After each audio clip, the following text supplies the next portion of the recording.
Hello everyone, আসসালামু আলাইকুম। Welcome back to my channel. আজ তৈরি করে দেখাবো ডাবের পুডিং, তবে একটু ভিন্নভাবে। এখন তো বেশ গরম পড়তে শুরু করেছে। সারাদিন গরমে এই ঠান্ডা ঠান্ডা ডাবের পুডিংটা পাওয়া যায়, তাহলে খেয়ে মন প্রাণ দুটোই ঠান্ডা হয়ে যাবে। এটা খেতে যেমন অনেক বেশি মজার আর অনেক বেশি স্বাস্থ্যকর, আর এটা তৈরি করে নেওয়া যায় খুবই সহজে।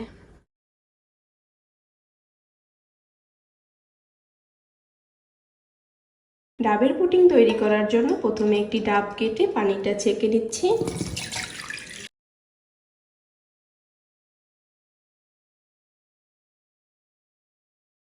এখন দিয়ে দিচ্ছি 2 টেবিল চামচ চিনি।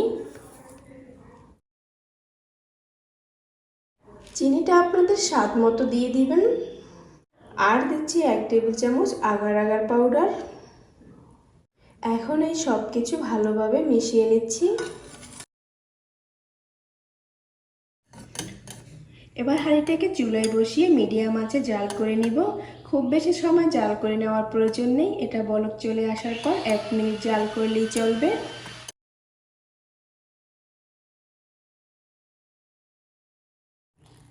ডাবের পানিটা 1 মিনিটের মতো জাল করে নিয়েছি, এবার চুলা থেকে নামিয়ে নিব। ডাবের পানিটা গরম গরম একটা বাটিতে ঢেলে নিতে হবে, তা না হলে পাতিলে সেট হয়ে যাবে। সম্পূর্ণ পানিটা ঢেলে নিয়েছি, এবার কিছুটা ঠান্ডা করে নর্মাল ফ্রিজে 20 মিনিটের জন্য রেখে দিব, তাহলে এটা পুরোপুরি সেট হয়ে যাবে। ডাবের পানিটাকে সেট হতে রেখে আবারও একটি হাঁড়িতে 2 কাপ লিকুইড দুধ নিয়ে নিচ্ছি। এর সাথে দিয়ে দিচ্ছি 3 টেবিল চামচ চিনি,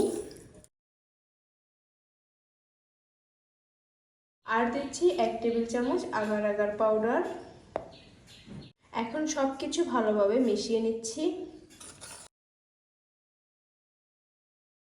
আবারও চুলায় হাঁড়িটা বসিয়ে মিডিয়াম আঁচে 1 মিনিটের মতো জাল করে নিব।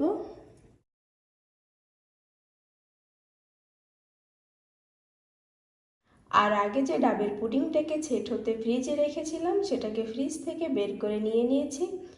এবার এটাকে ছোট ছোট কিউব করে কেটে নিচ্ছি।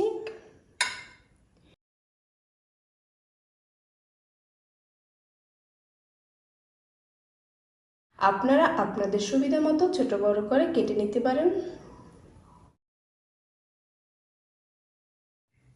দেখেই বুঝতে পারছেন পুডিংটা কত সুন্দরভাবে সেট হয়ে গেছে। এখন যে বাটিতে পুডিংটা বসাবো, সেই বাটিতে জেলোটা ঢেলে নিচ্ছি।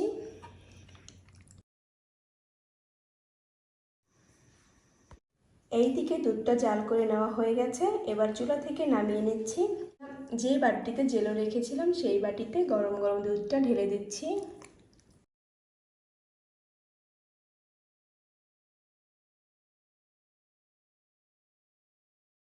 এখন কিছুটা ঠান্ডা করে নর্মাল ফ্রিজে রেখে দিব 2 ঘন্টার জন্য। তাহলে কিন্তু ঠান্ডা ঠান্ডা মজাদার এবং স্বাস্থ্যকর পুডিংটা সেট হয়ে যাবে। 2 ঘন্টা পর ফ্রিজ থেকে বের করে নিয়েছি, এখন পুরোপুরি সেট হয়ে গিয়েছে। আপনারা চাইলে কিন্তু তৈরি করে নর্মাল ফ্রিজে রেখে দিতে পারেন। এই তো পুডিংটা দেখে নিশ্চয়ই বুঝতে পারছেন এটা দেখতে কতটা সুন্দর হয়েছে। এখন এটাকে পিস পিস করে কেটে নিচ্ছি, এটাকে ঠান্ডা ঠান্ডা সার্ভ করব। আমি আশা করছি রেসিপিটি আপনাদের কাছে ভালো লেগেছে। এই গরমে পুডিং রেসিপিটি একবার হলেও ট্রাই করতে পারেন। আজকে এখানেই বিদায় নিচ্ছি, সবাই অনেক ভালো থাকবেন। আল্লাহ হাফেজ।